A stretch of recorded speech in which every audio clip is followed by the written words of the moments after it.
بہنوں کے سروں پہ شفقت کے ہاتھ رکھے ہوں گے۔ جوانوں سے خاص طور پہ کہنا چاہوں گا، میں مانتا ہوں اس دور میں بہنوں کی ذمہ داری نبھانا بڑی مشکل بات ہے۔ میں مانتا ہوں اس دور میں بیٹیوں کے جہیز پورا کرنا بڑا مشکل کام ہو گیا ہے۔ دو بیٹیاں بیاہتے بیاہتے باپ بستر پہ لگ جاتا ہے اور اس کی کمر میں خم آ جاتا ہے۔ دو بہنوں کی ذمہ داریاں نبھاتے نبھاتے جوان سال بائی کی اپنی جوانی بھی چلی جاتی ہے۔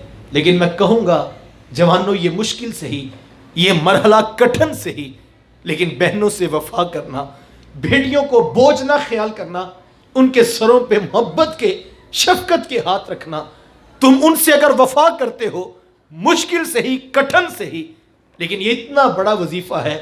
اگر تم نے ان سے وفا کی، ان کی تمنائیں، ان کی آرزویں، ان کی خواہشات کی تکمیل میں تم نے اپنی جوانی بھی گوا دی اور ان کے سر پہ شفقت کے ہاتھ رکھے، تو یاد رکھنا یہ اتنا بڑا وظیفہ ہے، اس کی رحمتوں سے بعید نہیں، کل برے محشر میں تمہیں انگلی سے پکڑ کر محبوب کے ساتھ کھڑا کر دیا جائے۔ کس بات پہ؟ کہ یہ وہ شخص ہے جس نے بیٹیوں سے وفا کی، یہ وہ شخص ہے جس نے بہنوں کے سروں پہ شفقت کے ہاتھ رکھے۔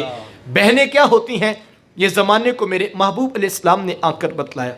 آپ جانتے ہیں آقا کریم علیہ السلام کا نہ کوئی سگا بھائی ہے اور نہ کوئی سگی بہن، میرے حضور در یتیم ہیں، لیکن جب رضاعت کا شرف عطا کرتے ہوئے میرے محبوب علیہ السلام حضرت حلیمہ سعدیہ سلام اللہ علیہا کے ہاں تشریف لے گئے، تو ان کی ایک بیٹی تھی جن کا نام شیمہ یا شیمہ بتایا جاتا ہے۔ وہ رشتے میں حضور علیہ السلام کی رضائی بہن لگتی تھی۔ قبیلہ بنو سعد کے رواج کے مطابق شام کو جب مائیں کھانا پکانے لگتی تو بہنیں اپنے بھائی گود میں اٹھا کر باہر کھلے میدان میں لے آتی۔ ہر بہن کی گود میں اس کا بھائی ہوتا اور وہ اپنے بھائی کے حسن کے قصیدے پڑھ رہی ہوتی۔ اگر کسی کے بھائی کا رنگ کالا ہوتا تو وہ کہتی جناب رنگ کالا ہے تو کیا ہوا، میرے بھائی کے نقوش دیکھیے کتنے خوبصورت ہیں، اس کی اٹھی ہوئی ناک، اس کی جھیل جیسی خوبصورت آنکھیں تو دیکھو کتنی پیاری ہیں۔ تو وہ نقوش کو معیار حسن قرار دیتی۔ اور اگر کسی کے بھائی کا رنگ گورا چٹا ہوتا وہ کہتی جناب رنگ نہیں تو کچھ نہیں، حسن تو ہوتے ہی سارا رنگت میں ہے، میرے بھائی کا رنگ دیکھو کتنا گورا چٹا ہے۔ تو یہ بحث مباحثہ چل رہا ہوتا اور کوئی بہن ہار ماننے کو تیار نہ ہوتی۔ اتنے میں ایک سمت سے حضرت شیمہ اپنا ویر محمد اٹھا کے لے آتی اور کہتی ذرا میرے ویر کا مقابلہ بھی تو کرو نا۔ تو وہ کہتی نہیں نہیں شیمہ تیرے ویر کا مقابلہ تو نہیں نا، تیرا تو ساروں کا ہی سردار لگتا ہے۔ تو میں آتا حضرت شیمہ کا سر فخر سے بلند ہو جاتا، اور یار ہوتا بھی کیوں نہ جس بہن کی گود میں دو جہاں کا سردار بھائی بیٹھا ہوتا، ان کا ناز تو بنتا۔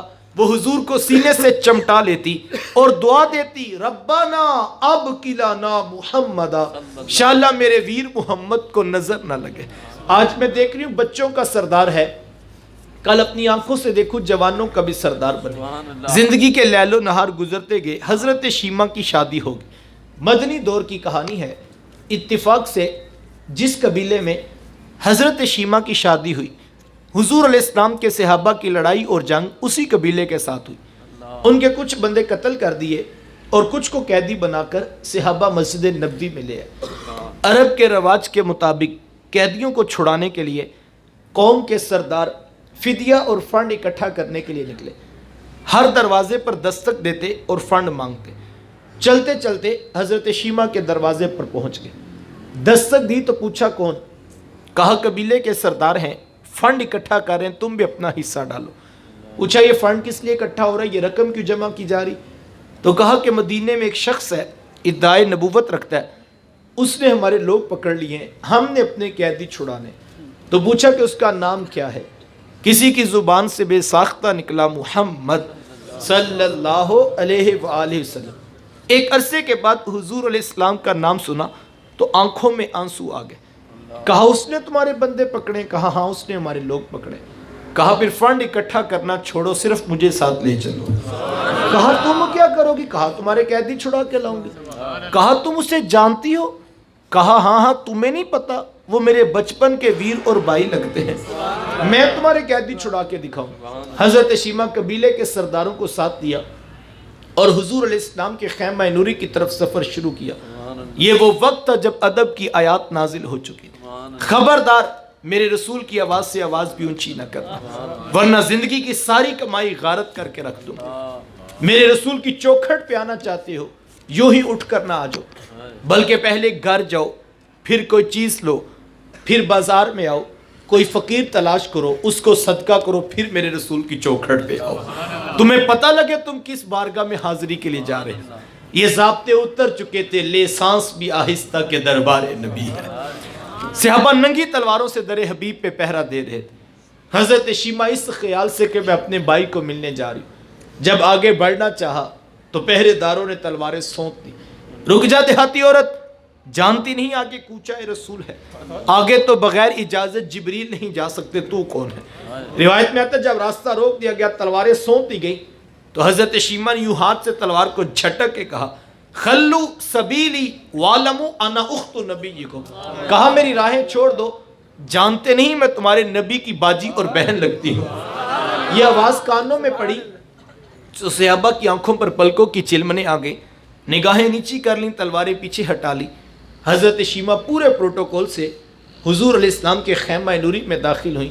میرے محبوب جب دور سے بہن کو آتے دیکھا, حضور اٹھ کر استقبال کیا, مرحبا خوش آمدید پیش کرتے ہوئے فرمایا, میری بہن آج کدھر کو آنا ہوا. عرض کی حضور آپ کے بندوں نے ہمارے کچھ لوگ پکڑ لیے ہیں, میں ان قیدیوں کو چھڑانے کے لیے آئی ہوں. سنو بھائیو, اللہ کے رسول نے کیا ارشاد فرمایا. حضور فرمایا, میری بہن تو نے آنے کی زحمت کیوں گوارا کی, تو گھر بیٹھے بھی پیغام بھیج دیتی, میں محمد تیرے کہنے پہ ہی ساروں کو چھوڑ دیتا.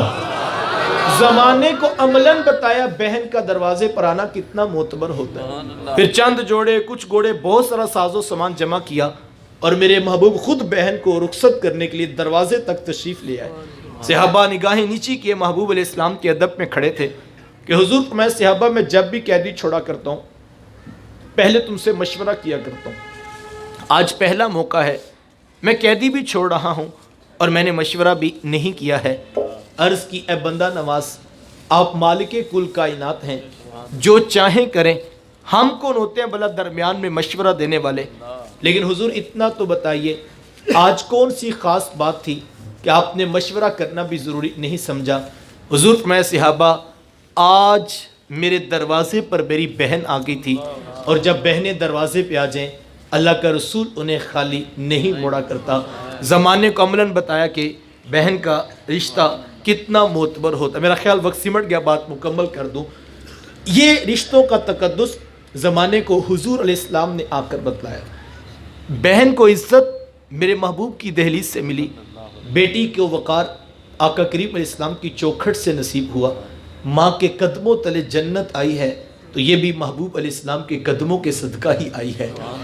جس دور میں بیٹی ذبح کی جا رہی تھی, جس دور میں بہن زندہ درگور کر دی جاتی, جس دور میں ماں جیسا عظیم رشتہ منڈیوں اور بازاروں میں بیچ دیا جاتا, اس دور میں بیوی کی کیا حیثیت ہوگی. جبکہ آج کے اس تہذیب یافتہ دور میں بھی کچھ لوگ بیوی کو پاؤں کا جوتا خیال کرتے. یہ زمانہ جاہلیت کی بات ہے. آقا کریم علیہ السلام نے ازواج مطہرات کے ساتھ جو محبتوں کی داستانیں رقم کی ہیں, زمانہ ان کی مثال نہیں لا سکتا. کسی کو میرے حضور حمیرہ کہہ کے پکارتے ہیں, اور کسی کے لیے بکری کا بچہ ذبح کرتے ہیں, اور گوشت کے مختلف ٹکڑے ان کی سہیلیوں کے ہاں بیچتے ہیں. حضور کثرت کے ساتھ حضرت خدیجہ الکبریٰ رضی اللہ تعالی عنہا کا ذکر کیا کرتے. ام المومنین حضرت سیدہ عائشہ صدیقہ رضی اللہ تعالی عنہا فرماتی ہیں کہ میرا جو ان سے رشتہ تھا ایک دن میری زبان سے بے ساختہ نکل گیا کہ حضور اللہ نے آپ کو بہتر ازواج عطا کر دی ہیں اور آپ ابھی تک اس بوڑھی عورت کا ذکر نہیں چھوڑتے.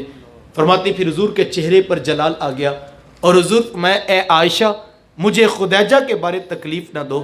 جب پورے مکے نے میرا انکار کیا تھا, ایک خدیجہ تھی جس نے میرا اقرار کیا تھا. کہا میں اسے کیسے بھول سکتا ہوں جب زمانہ میری مخالفت کرتا تھا اور کوئی میرا اقرار نہیں کرتا تھا, لیکن خدیجہ تھی جو میرے سے محبت کی دعویدار دار تھی. فرماتی پھر میں ہمیشہ ان سے محبتوں کا ہی اظہار کیا, اور یہی حضرت خدیجہ الکبریٰ رضی اللہ تعالی عنہا ہے. جب ان کا وقت آخر قریب آیا تو حضرت سیدہ فاطمہ زہرا رضی اللہ تعالی عنہا کو بھیجا اور کہا بیٹا جاؤ جا کر حضور علیہ السلام سے چادر رحمت مانگ لو.